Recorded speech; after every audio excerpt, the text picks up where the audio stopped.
So right now I'm doing an initial build, so I can feel how this kit would look like once it finishes painting. But I just want to make sure which parts I need to assemble and which ones I need to, don't have to assemble, so that way I can paint it individually. And some parts, of course, when you put them on, you want to even them out, so you don't see no scar marks or anything like that. So like this part here, which goes into the leg here, I'm putting it together right now, so then I can take a sanding stick and carefully sand off some of the parts. I like to do it this way so that way I can even it out. I don't want to uneven it a bit.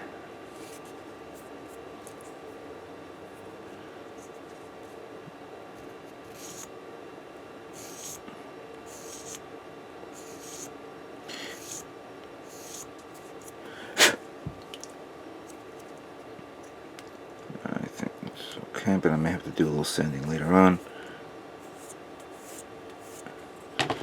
Then once I feel comfortable with how it looks, I attempt to remove it. Carefully though. And of course these things fly all over the place. There we go.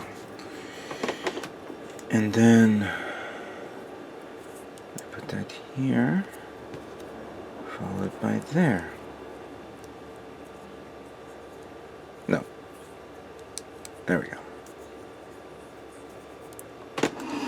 So it looks like that. Right now I'm reviewing a lot of parts. I've already finished the upper part of the body just so I can get a grasp and feel of it. Some parts needs to be sanded down, specifically around here on the shoulders. The arms I've taken care of, but I mean right here the bicep I need to take care of that. Everything in the back is okay. Even though you see a scar mark there, it is actually sanded down, and once it's repainted over, you're not going to see that scar mark. But how I'm going to tackle this kit is, of course, I need to take like this arm apart, of course, so I can paint the yellow individually. But this arm can be, actually, I'll take this out right now, and I'm going to carefully remove these parts. So these yellows I can actually paint on its own, while this arm, or excuse me, the forearm, I will, put it on one of my pegs or one of my alligator clips, and then paint it on its own without me worrying about it going off. Yeah, I really sanded it down okay, so it shouldn't show any marks or anything like that. But of course I want to re-detail it up a bit more, so, or clean it up a bit more before I commit to that. Now I'm kind of like moving on to the legs and see how that feels, and I want to, I want to see how it feels like, what it looks like, fully built before I begin painting.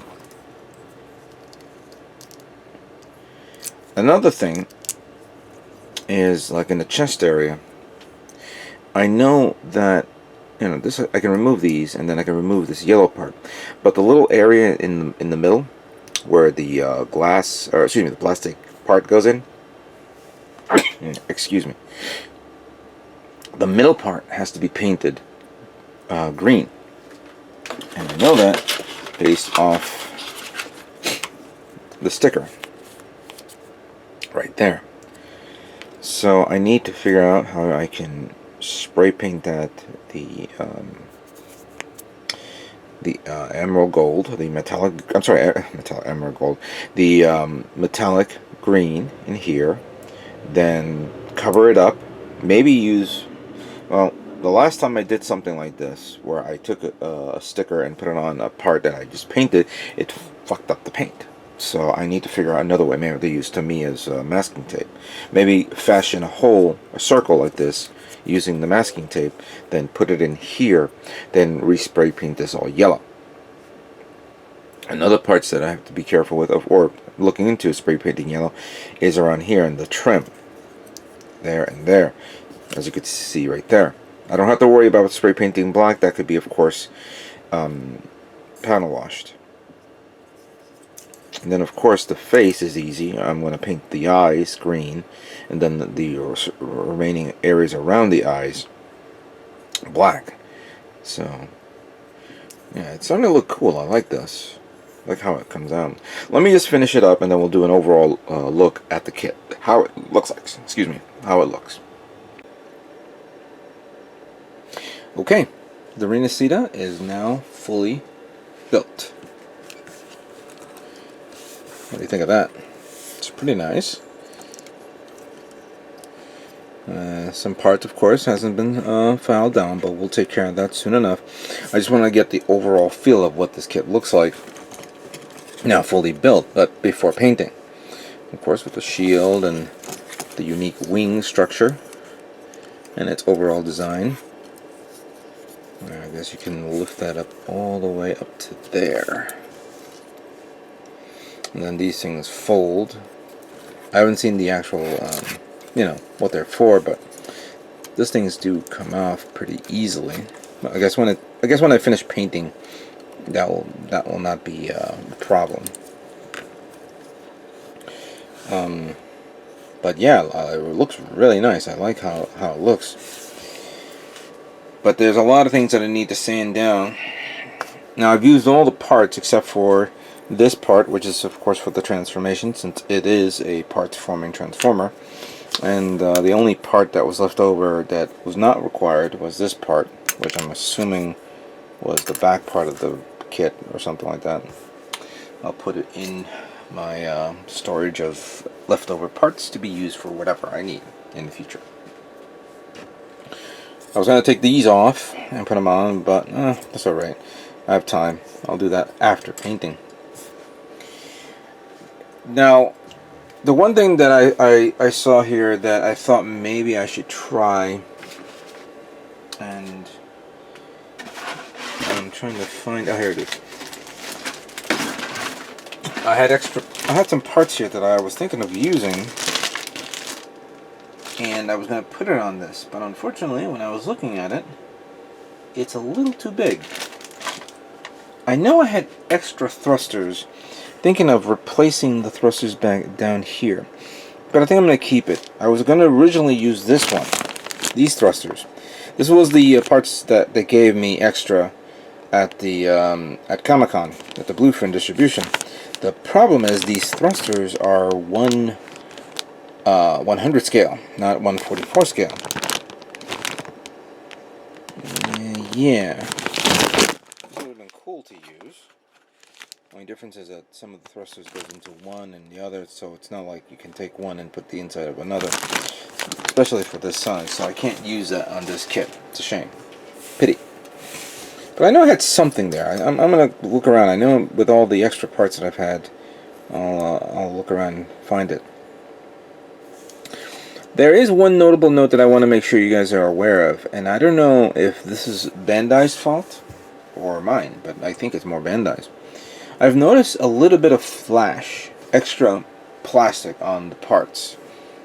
Especially around, I mean, I saw one here and around, I forgot which other parts. I was going to take a photograph and show it, but yeah, I noticed that. And I guess with the recent crop of mistakes they've done in like some kits this past month or so, I wonder if this was one of those kits that, you know, suffered that. But it's not a big deal. I can actually clean this up and make it better. Yeah, everything looks great. It's just that now I just need to start removing parts. Like the green parts are going to be easy. It's no big deal. Taking these over there, the shoulders, the arms, the chest part, which once I remove the white and the yellow, I have to spray paint the whole grain. I may decide to take off the backpack, I'm not sure. I do have to take apart the head. That's a definite. That is a definite. And then, of course, portions of the leg. The wing, of course, as well. This part I have to take apart because, you know, this, and then put it together and take it apart again. And then there's the beam rifle, which I'm going to leave it in this configuration. I'm not that fond of the two, you know, even though you could use it as two weapons, I kind of like it the way it is for now. It's really badass. But yeah, that's pretty much how it's going to be. Alright, so I got the kit ready to go. I got the colors that I need. Yeah. And then, oh, there's the other one right here. Okay, so I think I'm ready to go. So let me start taking all these kit parts. Excuse me. Let me take this kit apart, put them in the alligator clips, clean them up, and then begin priming.